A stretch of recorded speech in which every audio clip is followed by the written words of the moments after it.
Le Petit Hebdo, épisode 3, année 2026, c'est parti.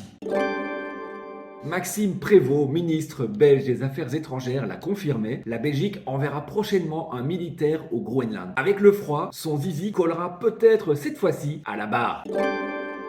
Le Sénégal gagne la Coupe d'Afrique des Nations en battant le Maroc en finale. Le Maroc qui peut nourrir des regrets quand on revoit ce penalty du Marocain Diaz en fin de match. On se dit que même Gilbert Montagné, sur une jambe, l'aurait mieux tiré. Des traînées vertes et roses colorent le ciel belge durant la nuit. Selon les astronomes, il s'agit d'aurore boréale. Selon Georges-Louis Boucher, il s'agit d'une manifestation wokiste non autorisée.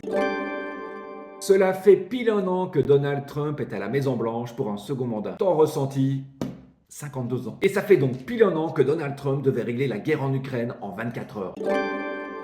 Ivan Verhofstadt, le président des engagés, jette l'éponge pour la formation d'un gouvernement bruxellois. Après 600 jours de vaines négociations, on s'apprête à utiliser l'ultime cartouche, le Shifumi. Donald Trump présente à Davos la charte de son Conseil de la paix. Ont déjà accepté d'en faire partie Israël, la Russie, la Turquie, la Hongrie, l'Argentine de Javier Milei. De son côté, Philip Morris lance le Conseil mondial de la santé. Ont déjà accepté d'en faire partie Coca-Cola, Pernod Ricard et McDonald's.